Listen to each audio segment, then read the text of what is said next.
Kan ini kan foto. Enggak beneran ini. Lalu jadi isi foto saya. Nah, sekarang kalau di belakang yang haram dicari duit di situ satu. Foto orang-orang ulang tahun, kan sih benar jadi. Benar enggak?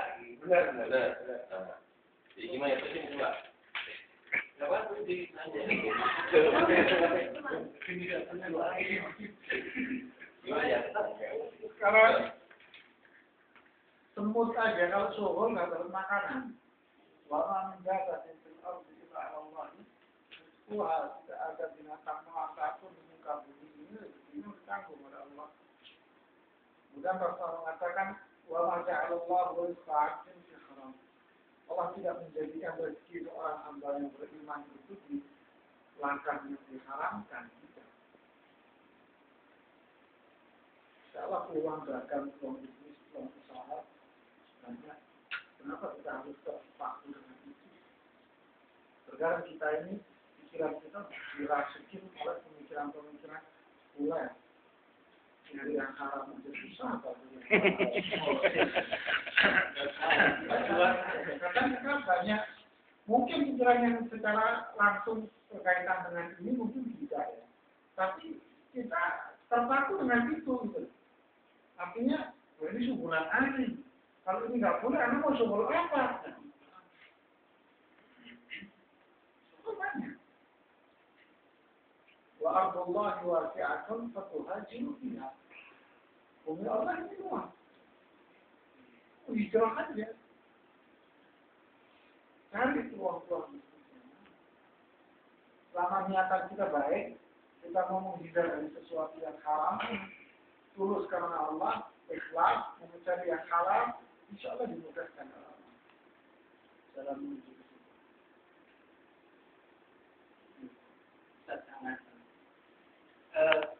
Agak lebar nih, kalau pembahasan ini. Jadi apa namanya adab bergaul. Anda mau nanyakan tentang adab ta'aruf terhadap wanita itu seperti apa Ustaz? Jadi misalkan jadi misalkan kita nih kenal sama seorang gitu ya, pengen kenal sama dia. Itu kalau kemarin baca di bukunya, jadi kita nggak boleh lihat langsung, pertama harus ada hijabnya, pembatas dan sebagainya. Nah, kalau sekarang ini diganti dengan lewat via handphone, lewat SMS atau telepon atau Facebook atau yang lainnya. Itu gimana, Ustaz? Intinya sebetulnya pertanyaannya ada ta'aruf dulu dari gimana? Ya. Semua kembali kepada arahnya mau kemana? Itu mau apa? Ya, pokoknya kita suka sama hari mau nikah gitu, pendekatan ke arah sana gitu. Yang kedua terus deh. Ya, Kalau tujuannya itu, ya kan? Tidak ajabat kamu apapun tak tidak. Kalau juga kalau kamu menyukai seorang perempuan, itu menjual. Itulah. Bukan kita yang bawa keluarga kita saja, bawa keluarga keluarga kita. Datang sendiri boleh, lewat keluarga itu boleh. Itu kenalan dulu Kak Arno, ke SMS. Mau apa? Kan? Ini mau perlihatkan Nuria ini. Diburu-diburu jadi Beda.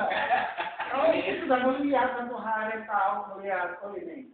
Suka aja, Pak, suka. Kenapa kalian itu suka sama dia? Satu Jamil, Pak. Kan gitu kan? Satu anak-anaknya begini, baik. Itu tahu dari mana kalau dia baik? Iya. Terus kenal. Terus perlu ta'aruf lagi. Jadi kalian kan sudah tahu. Buat apa sih ta'arufan Facebook. Nah kalau yang kita misalkan kita ngomong untuk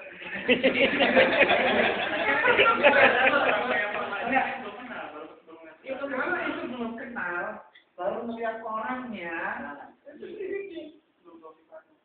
Dan menyelidiki seseorang tidak harus ente langsung kepada orangnya. Itu unsur mabaratnya akan lebih besar daripada kemaslahatan yang akan diperoleh.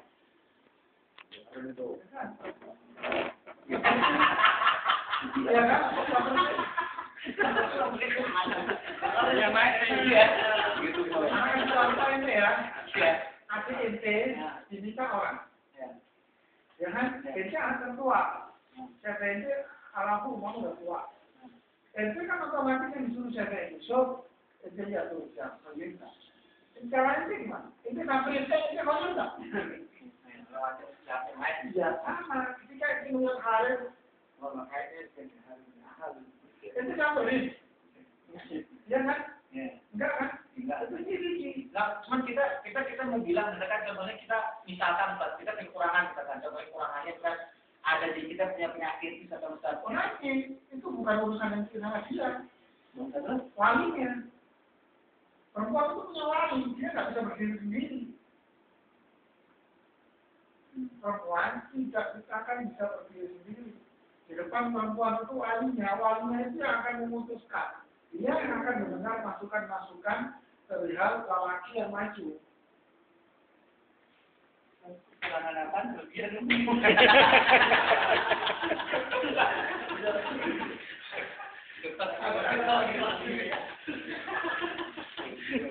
Iya. Ngomongnya sedikit ente ya. Masya Allah Bapak Allah kenal Tapi ini termasuk yang supaya semuanya bisa tertawa tadi kreatif itu Beda. Kalau belum ada yang mau nggak ada yang dilebihkan, nggak ada yang dikurangi ya. Pas ya. Kalau pas berapa Pak? Jadi gitu. Untuk kemanfaatannya justru sangat kecil sekali. Terus kita udah tahu keadaan wanita itu dari walinya juga. Dan pola yang lain. Ente bisa lewat ente sendiri, lewat bahan-bahannya dia, lewat laki atau apa lingkungan. Atau ente lewat saudara-saudara ente yang perempuan. Iya, perempuan. Itu yang mau kita depan. Kalau kita masuk ke dunia mereka nggak bisa. Tapi kalau perempuan kita yang masuk ke lingkungan dia. Kalau kita nanya langsung ke dia maunya seperti apa? Apa kita masuk kriteria yang dia mau? Jadi kan udah mau, jadi kalau nanya. dalam syariat Islam nggak ada tuh konteks langsung. Nanya gitu. Konteks langsungnya nggak ada. Kalau dia maunya seperti apa? Itu sama aja pelajaran.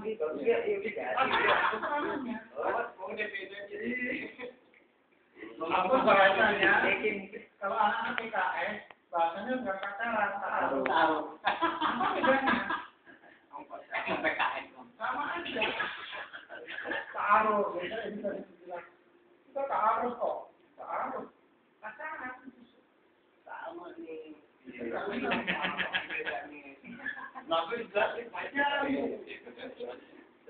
Kalau bahasanya seperti ini panjang nih.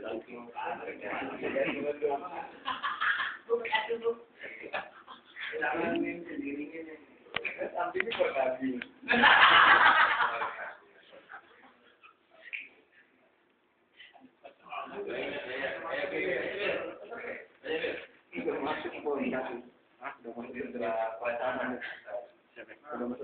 Begitu anak pada penjelasan cuma masih belum jelas karena masalah isbat. Apa? Isbal. Apa itu? Apa yang memanjangkan selama Oh, Itu sampai kalau surban pun ada lebihnya itu termasuk ada yang panjang gitu. Itu ada termasuk juga. Sebenarnya untuk pelaku ini karena belum maksudnya belum pernah dengar cuma nggak sampai tuntas gitu. Mereka pelaku ini terkena hukuman apa? Sama yang mereka tidak tahu tapi mereka menggunakan jantung itu gimana? Isbat itu orang yang memanjangkan kainnya atau celananya sampai di bawah mata kaki. Itu khusus bagi celana atau kain atau kondisi yang panjang. Itu bukan hubungan dengan surban. Bukan yang orang itu juga sudah dilakukan di celana atau kain, sarung atau di bawah mata kaki. Isbat seperti itu dalam mata kaki itu terlarang dalam Islam.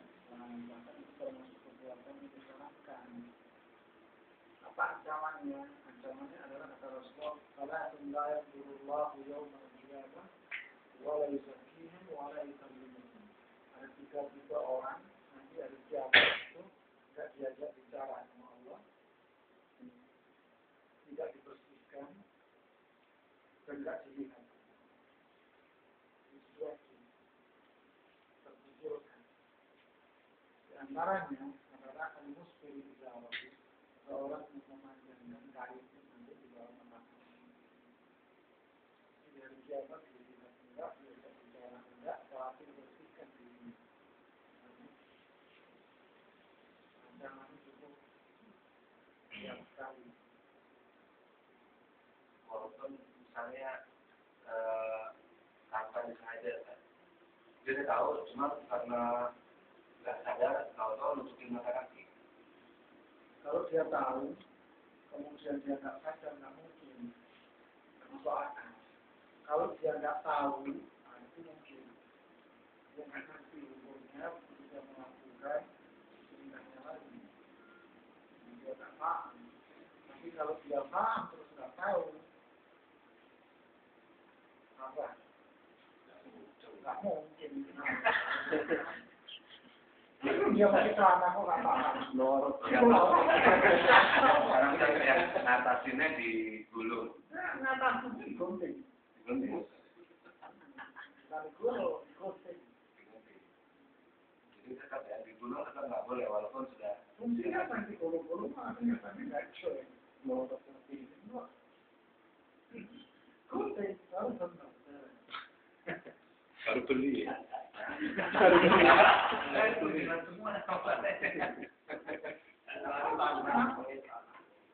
Orang manusia nggak biasa aja, orang nggak biasa.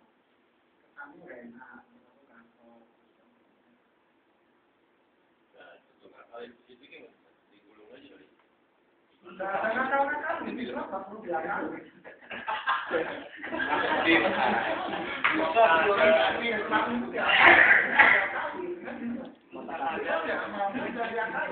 Nakal itu berarti sahara. Itu bohong. Bohong berarti itu nifak. Munafik. Termasuk untuk yang ngerapin jenggot memang harus nggak boleh dicukur. Kenapa nggak boleh dicukur juga? Jadi mesti diarin aja. Ya,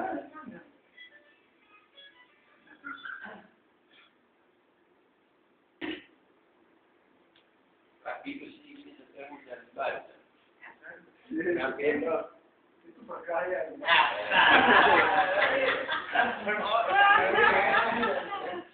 Maksudnya itu nah ya. Tapi lebih baik daripada yang dicukur. Nah, kalau itu bersih, bikin lagi.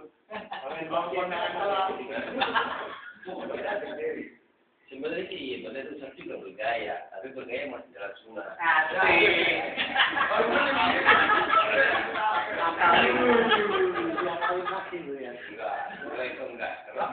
Penting daripada yang dicukur. Kalau ditanyakan lebih baik kan, belum. Tapi lebih penting. Mendingan gue jarang dengan apa-apa ya. Dengan gue jarang dengan Kalau mau foto-foto gimana gue ya? kalau keren ini. Udah lari. Keren ini. Aku bener.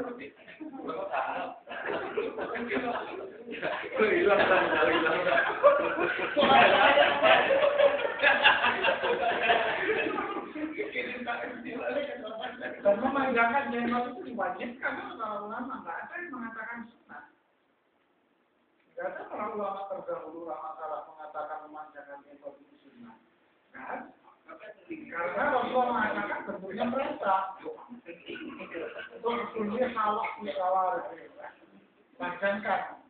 Yang kamu cukur kumis. Panjangkan. Itu kan perintah. Perintah itu wajib. Kalau nggak mau panjang-panjang? Kalau nggak mau panjang-panjang? Nggak apa-apa, memang sudah begitu aja. Abdullah bin Mas'ud itu gambarnya lehernya cuma 3 ribu. Ya Nabil. Cuma 3 biji, orangnya kurus, pendek, kakinya kecil, dan dia cuma 3 biji.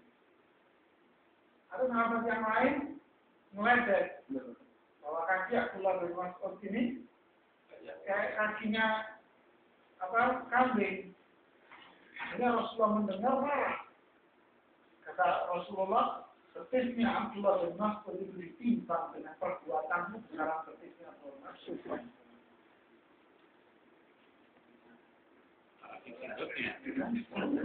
Jadi kalau memang ada yang seperti itu, Syekh bin Baz itu nggak ada rahasianya. Syekh bin Baz itu rahimahullah nggak ada yang jadi berapa biji berapa biji. Jadi kan ada apalagi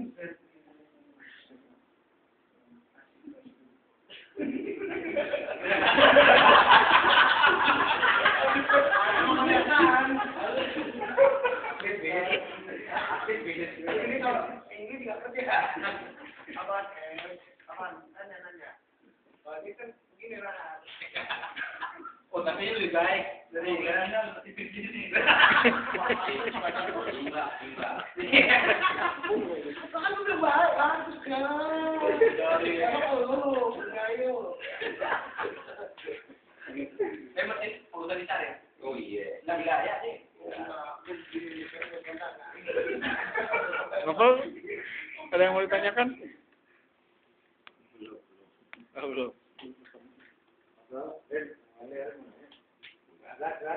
Itu tadi saya mau nanya.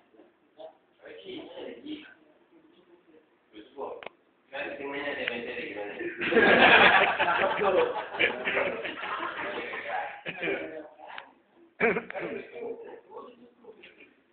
Tapi tetap jadi ini di luar zaman ya. Oh iya. Oh iya. Ini kan lo ngerti. Iya, sebenarnya kalau kasih mentor kan.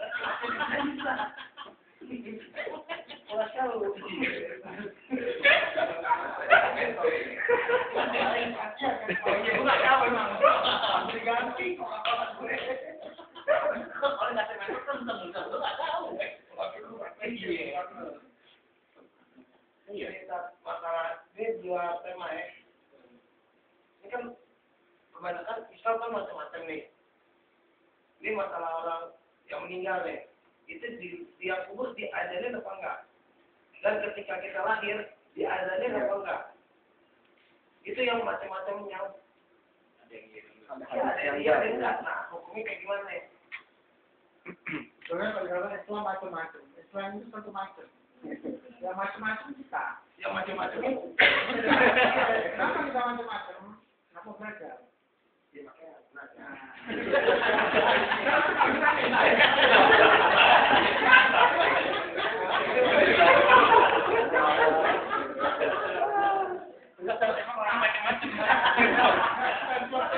Macam-macam, nggak pasti kata-kata seperti itu.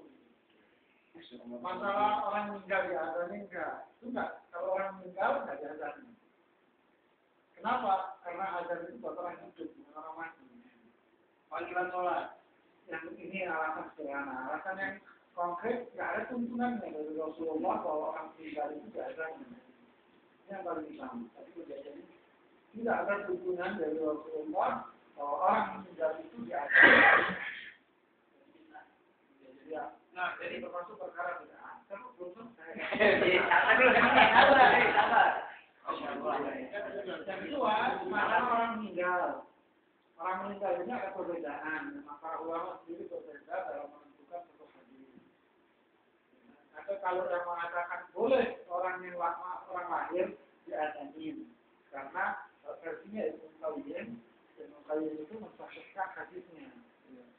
Tapi kalau para ulama ahli hadisnya koordinator sekarang, seperti Syekh Al-Albani dan sebagainya, itu melemahkan hadis itu. Dalam mengatakan orang lahir tidak diazani karena mereka berpendapat bahwa hadisnya itu lemah, sehingga tidak bisa dijadikan dalil. Jadi kalau lahir biasanya nggak apa-apa ya? Kalau menurut anak lahir diazanin itu hadisnya lemah, karena orang yang kontemporer yang belakangan otomatis dari sisi studi perpustakaannya jauh lebih banyak. Kalau orang terdahulu itu mengandalkan dengar, ingetan. Jadi kalau orang sekarang kan dia bisa Rujukannya banyak. baca banyak, apalagi Syekh Albani rahimahullah, dengan beliau punya buku yang tidak dimiliki oleh seluruh ulama semua, masih manuskrip banyak. Jadi kalau orang lahir, nggak usah diazani, ngapain? Diemin.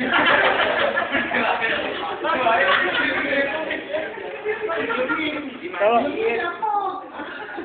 dibersihin, dimandiin. Ustaz. Maksudnya mungkin ibadah aja kan Rasulullah waktu ngelahirin Fatimah yang ada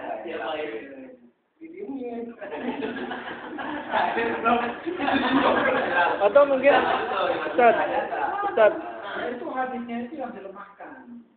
Keberadaan hadisnya itu dilemahkan. Jadi kalau ada orang lain nggak usah diazanin. Diapain? Nanti kalau itu buat punya anak, diapain anak itu? Tapi kalau aneh, kalau bapaknya sih ada diazanin. Kalau aneh, jadi begini. Kalau bapak lu ada. Ustaz, aku mau tanya.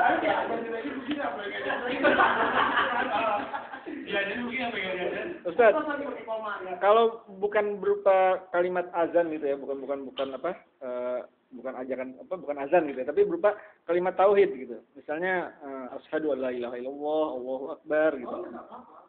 Itu enggak bukan azan gitu. Soalnya mungkin iya. Jadi mungkin niatnya pada si orang tua ini supaya anaknya dari mulai lahir itu sudah mengenal kalimat-kalimat tauhid gitu. Tapi bukan azan gitu. Tidak masalah selama dia tidak meyakini bahwa ini adalah sebuah ibadah yang disyariatkan. Kalau orang barat kan, kalau konsep orang barat, jangankan lahir, masih dalam kandungan kan suruh dengerin musik klasik. Biar cerdas apa ini? Itu main musik di pabrik-pabrik. Hingga akhlak juga apa nih? Karena kecerdasan mereka itu kan dimana dapat urusan biar bisa nyanyi. Kecerdasan itu kalau orang bisa nyanyi cerdas. Bisa nyanyi.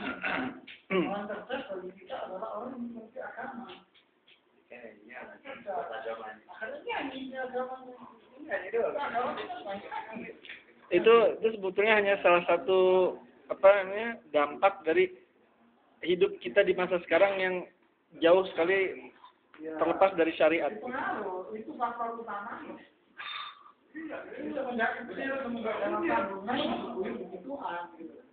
Tapi kalau semenjak dalam kandungan, emosionalnya perempuan dikontrol, terus perbuatannya didalikan, sering mendengarkan Al-Quran.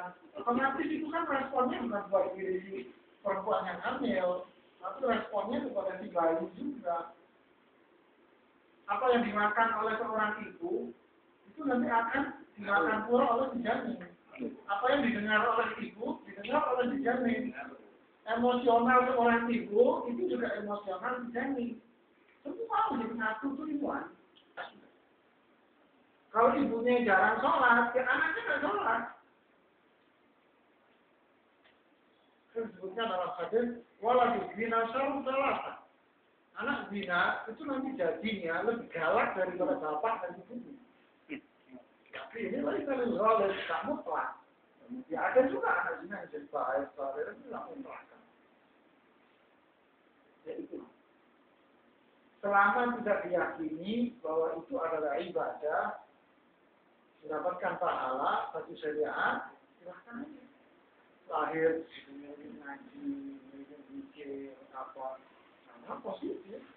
Karena kata-kata yang didengar oleh anak pertama kali lahir adalah kata-kata yang positif. Suatu ketika akan keluar kata-kata itu dari mulut dia. Dan akan berpengaruh pada mindset dia, pola pikir dia.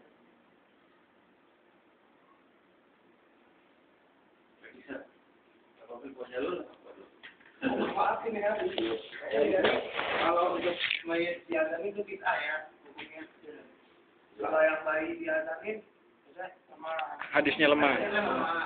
Tidak dapat dikatakan bid'ah, walaupun ada yang mengatakan itu adalah perbuatan bid'ah. Intinya tidak disyariatkan, nggak perlu. Kata itu bukuin aja, tapi tidak diajarkan. Dijimin aja. Dan dijimin tadi. Tidak ada.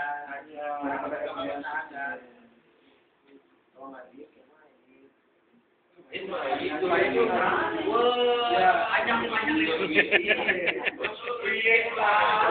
kan nggak ada ngaji enggak sama ngaji ada yang dibilang.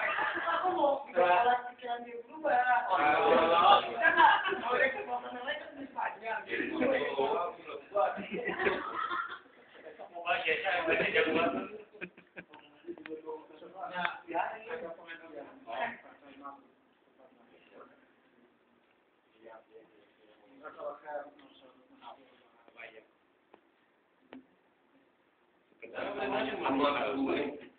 Mau nanya satu hal. Jadi di Quran itu disebutkan beberapa ayat yang malah aku telah menurunkan Al-Quran kepada salah satunya di kalau nggak salah surat Al-An'am ya, Al-An'am ayat 48 kalau nggak salah. Tapi di sisi lain wahyu terakhir diturunkan itu di Al-Maidah ya, Al-Maidah ayat 48, wahyu terakhir itu sendiri Al-Maidah ayat 5, kusempurnakan hari ini telah kusempurnakan agamamu,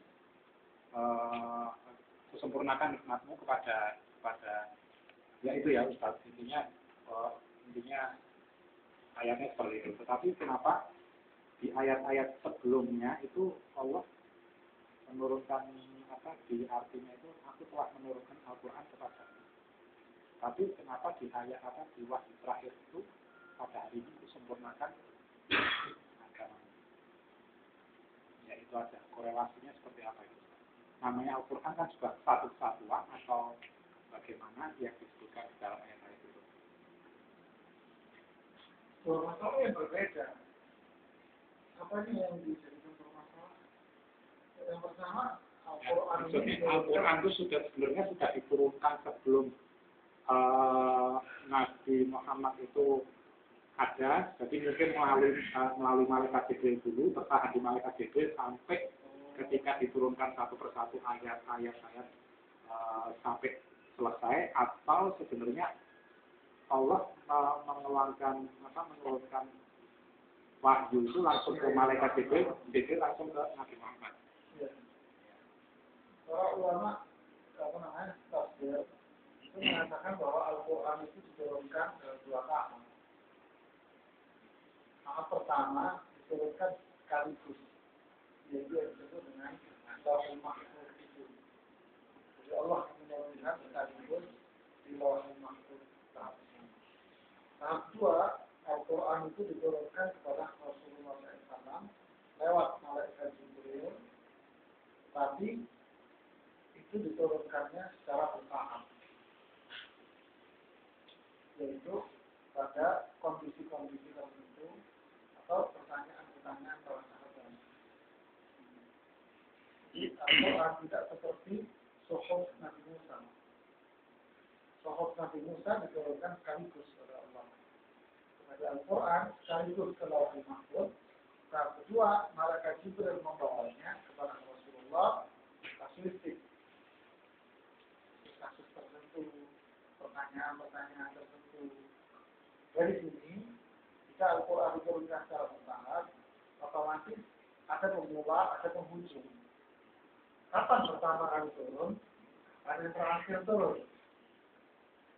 Pertama turun, ya Iqra itu. Yang terakhir turun, yang dikenal oleh masyarakat, jadi Al-Maidah itu. Al-Yawma akmaltu lakum dinakum, hari ini aku sempurnakan agamamu. Diturunkan pada waktu wukuf di Arafah, tanggal 3. Wukuf di Arafah setelah Rasulullah SAW ceramah Arafah. Ada sholat zuhur, asar, dengan jamak itu, dan ceramah itu. Rasulullah ceramah berdiri di atas angkanya Fatwa namanya, habis ceramah di situ, ceramah itu yang disebut dengan ceramah khutbatul wada, khutbah perpisahan Rasulullah SAW. Selepas Rasulullah ceramah selesai, Rasulullah turun dari ontaknya, diiringi turun pulang. Baik. Cerita-cerita menyedihkan. Perjalanan akhir-akhir perjalanan Rasulullah sebelum meninggal. Itu dimulai dari ceramahnya Rasulullah di Arafah. Jadi isi ceramahnya juga sangat menyedihkan, luar biasa. Memang secara itu isinya adalah perpisahan Rasulullah SAW. Setiap kata-kata yang disampaikan oleh Rasulullah pasti diakhiri dengan Allahumma syahid. Para sahabat mengatakan syahidna, annaka khutbalat ya Rasulullah. Ala al-balagh Allahumma syahid. Lalu menunjuk tangan ini para sahabat ini mengatakan ke atas. Sungguh saya sudah menyampaikan amanat Allah kepada kalian. Sahabat semua mengatakan Allahumma syahid, kami persaksikan bahwa engkau telah menyampaikan amanat Allah. Dan Rasulullah mengatakan Allahumma syahid, ya Allah saksikan. Setiap kata-kata terus menyebutkan poin berikutnya ditutup dengan itu. Turun dari ceramahnya, turun ayat itu. Hari ini saya sempurnakan agamanya. Jadi susunannya itu setting oleh Allah. Pas sekali itu. Itu ayat Al-Maidah. Tapi setelah itu masih turun ayat lagi. Masih. Makanya para ulama berselisih bahwa mana ayat yang terakhir turun. Tapi itu ketika di Musdalifah, ya, ketika Rasul Jamaah tanggal 10 itu turun surat An-Nasr. Tidak ada Nasrullah wal Fath. Ketika ayat ini turun surat An-Nasr itu Rasulullah mengatakan kepada Aisyah, ya Aisyah, tidak mengatakan kepada Abu Bakar, ya Abu Bakar inna min qadrohi yang ilaihana. Ya Aisyah, Abu Bakar, kematianku sudah diketahui pada Allah.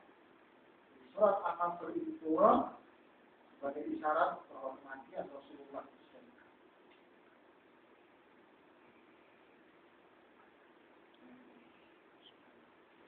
Saya buku menceritakan tentang hari-hari terakhir menjelang meninggalnya Rasulullah SAW. Serta wasiat-wasiat Rasulullah kepada umatnya.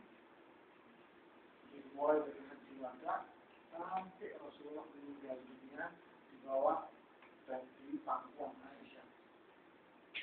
Apa yang diucapkan oleh Rasulullah pagi hari sebelum Rasulullah itu meninggal di siang hari. Nah, tentunya saya yang terjemahkan. Karena itu selama 36 tahun. Cerita menyedihkan dan wasiat-wasiat Rasulullah itu mencakup semua permasalahan dalam kehidupan manusia. Mulai dari akidah, tauhid, ibadah, terus masalah bisnis, usaha, jual beli, kemudian masalah pergaulan, masalah sosial, masyarakat, masalah hubungan antara muslim dengan kafir, secara hubungan diplomasi, bagaimana itu sudah dikasih tahu oleh Rasulullah tentang masalah dan nasihat-nasihatnya sebelum dia meninggal.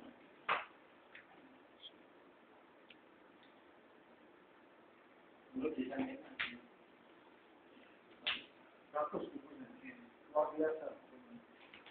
Akan judulnya monumen selama tinggal umat.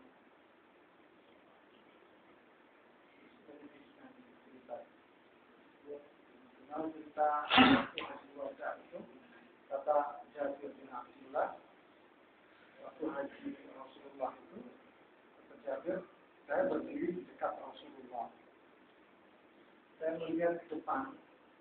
Saya melihat jamaah yang ikut haji sama Rasulullah itu, sepanjang mata saya memandang, saya cuma melihat kepalanya orang. Saya berdiri di atas kontak. Saya melihat ke depan, pandangan saya ini semua melihat kepalanya orang sepanjang matanya. Saya nengok ke kanan, saya melihat cuma kepala orang saja, karena hasilnya nggak kelihatan. Saya nengok ke kiri, kepala orang semua. Nengok ke belakang, kepala orang semua. Berapa jumlah? Salah. sejarah aja yang memprediksi yang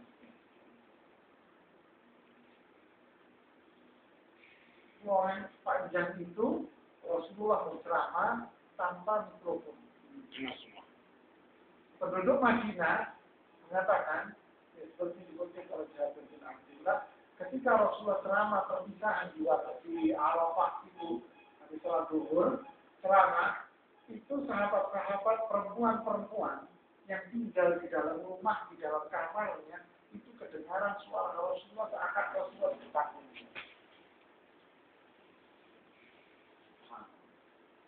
Seakan Rasulullah di hadapan kita.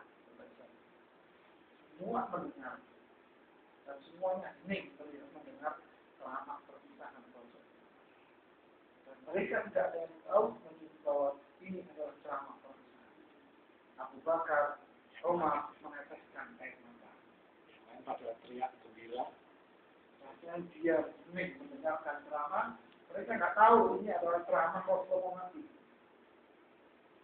Abu Bakar, Umar meneteskan air mata. Jika pulang dari haji wada, Rasulullah ngomong sama Aisyah, ya Aisyah. Pertama Aisyah yang ngomong, ya Rasulullah, kepala saya pusing. Rasulullah menjawab, kepala saya lebih pusing dari kepala. Kemudian Rasulullah ngomong, ya Aisyah, ajalku sudah sekali. Itu mulai pulang, mulai sakit-sakitan. Bagaimana Rasulullah mengumpulkan istrinya, memilih sakitnya di rumah siapa, mulai diprosesi akhir-akhir kehidupan Rasulullah. Karena selama pengajian ini di Purwakarta, di zaman-zaman, hanya yang kita tekan mata. Ini ceritanya tema jadi panjang ini. Bagus. Bulan depan nih. Satu bulan depan di masjid gimana?